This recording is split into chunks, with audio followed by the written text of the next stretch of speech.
To power this system, we'll be using the new Audiocontrol D5.1300. It's a 5-channel amplifier with a full DSP, as well as 2 channels of output. It has a continuous 100 watts by 4 plus 300 by 1 at 4 ohms. Now we all know everyone's gonna power that 5th channel down as low as they can. We're getting 500 watts out of that at 2 ohms.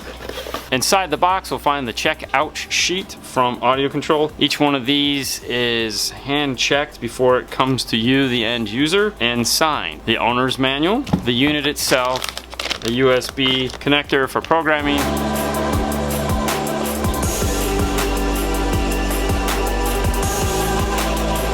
as well as an Allen key. The first step when dealing with an Audiocontrol amplifier is to get off this top plate here. To do that, the Allen key it comes with, loosen these 2 screws in the corner on the power wire end. Once you've done that, give it a slight bump. That'll shift this whole piece down and allow it to lift right off. These 2 screws here that are located on the fin end, they do not need to be removed. They don't need to be loosened. Nothing needs to happen to those. Put it back in the bag and into the box until we're done. That gets us to the amplifier itself. Let's take a closer look at this thing. On top of the amplifier, we have these 3 LEDs here. The first one is green, which is power to tell you the amplifier is on. Then we have a red protection if this lights up. Obviously know there's something bad going on. The next is a white, which will flash blue, which is communication when this is connected to a laptop, either Windows or Mac. GTO sense switch is next. This is if you're going to be doing high level input on it, not RCA from an aftermarket radio, and you want it to auto sense to turn on, you would flick this to the on position. The milk clip source indicator LED for signals coming over inputs 1 and 2. You have the maximized input LEDs for all 4 of your inputs. That's right, 4, even though it's a 5-channel amp. I'll cover that in a second. Then you have your maximized output LEDs located here. On top of the amplifier is the blueprint for what all the connections on this side do. And let's take a look at those. There are 4 30 amp fuses if you're running this thing all the way down into the dirt, as they say, at 2 ohms. The ability to run a 0 gauge input. Most operations you'll just need a 4 gauge going to this. Line level inputs that come first: front, rear, sub, line output. All of these channels are controlled through the DSP, even the line output, which begs the question, why do we need a line output? It's a 5-channel amplifier. Well, let's say you wanted to run this for what we're doing in this car, front, rear, sub. Let's say in a year or 2 or a month or whatever, he decides, you know what, I want some more power. We could add in an ACM 2.300 to power, let's say, the mid bass in the door or the rear speakers, and we could feed that output from here. Essentially, you could have front tweeter, rear sub, and front mid bass, or any one of those configurations, because you can set it up in the software for this output to be any output you want. High level input, front high, front, rear sub, has 4 high level inputs. What would you use that for? This allows you to do summing on the front channel. An example for that would be in this Toyota. It has the 2.5s in the dash and the 6x9s in the door. The way it's configured is the radio is powering those 2.5s in the dash, and there's an amplifier underneath the seat that's powering those 6x9s. If I wanted to sum those 2 together to power into this amplifier, I could run dash speakers here, mid bass here, and in the software I could then blend the 2 together, controlling the level of the input to make them both go together. This will take the ARC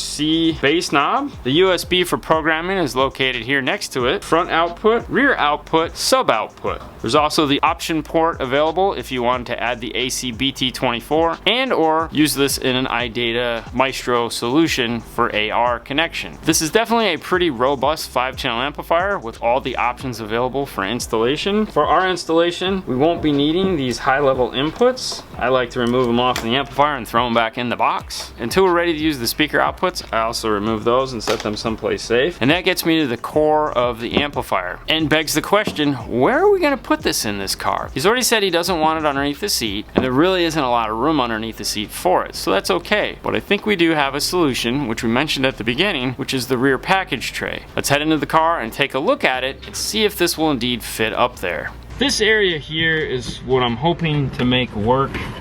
The one question I had is, how far does this amplifier stay down? The way this carpet comes across here, it kind of comes up kind of high, but you still have this nice open area.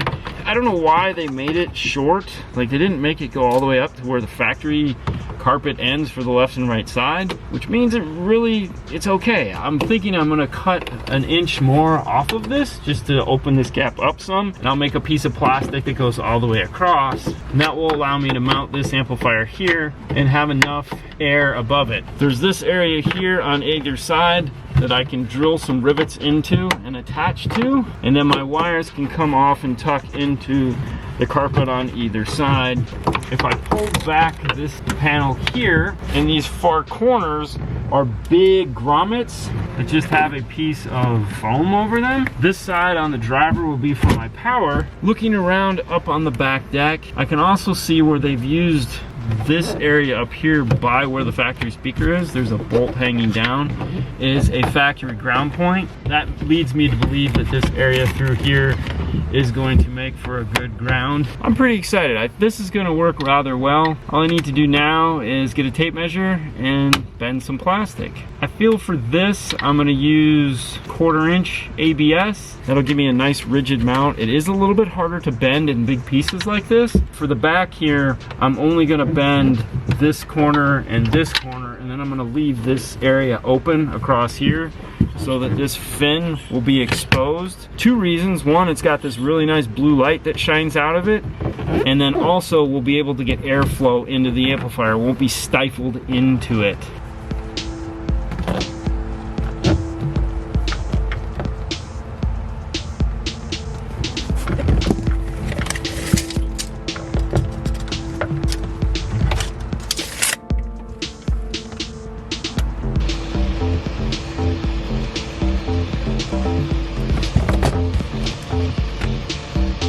The amp rack isn't going to be overly complicated. There'll be a 1-inch piece that hangs down here, 13-inch run to hold the amplifier, and then a notch here and here to make the bend to go up into the rear deck that is located like this. That means I'll need a 17 by 16-inch piece of plastic. Let's head over to the saw and cut that out.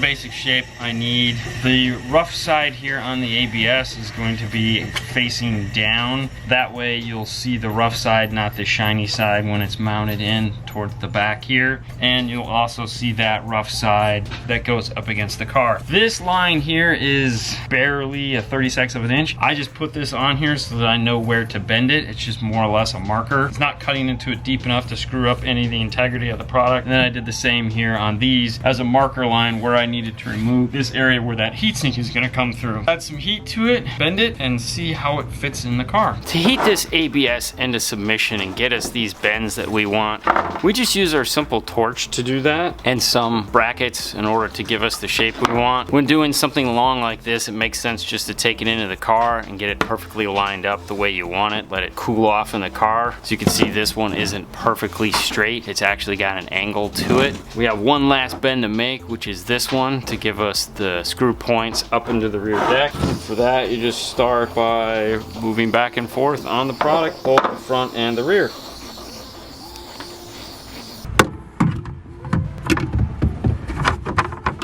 So this is it here, tab here, tab here. The amplifier fit perfectly towards the back. You can kind of see the fins. It's just resting here in place right now. We'll be adding a rivet to each side of this, as well as 2 to the front. I have a slight S-bend here, the bend in the front. I don't know if we're gonna have to cut the carpet yet. I haven't got it all measured perfectly. It almost looks like we might not have to, which I'm fine with. If we don't have to do something, then definitely.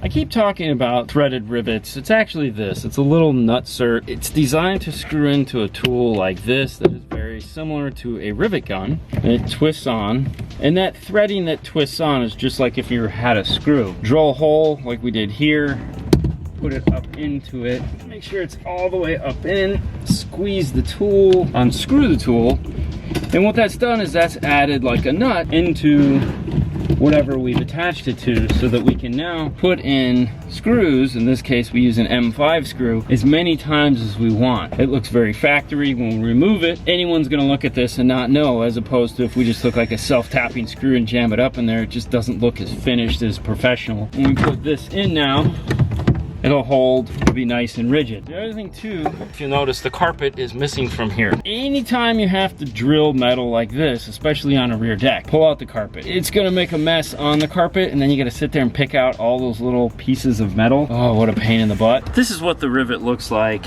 A screw will thread right into it. There's one located there, another located there. They're in the same height. The carpet is just not level. The fourth one is located here. And this is what it'll look like from the behind once we finish, which it is not yet. This is just a test fit to make sure everything goes the way it's supposed to. There will be wiring ran across here and wiring ran across here. The 6x9s, we're going to just wire directly into the amplifier from here instead of running them all the way forward up underneath the seat to the factory amplifier. That seems kind of silly. That is the mock-up of the amp rack. On the finished product, I'm going to use some black Allen head screws so you don't see the big silver dots on here. But this time, we need to get this over to the bench and figure out how to wire it all up, make it look even more pretty.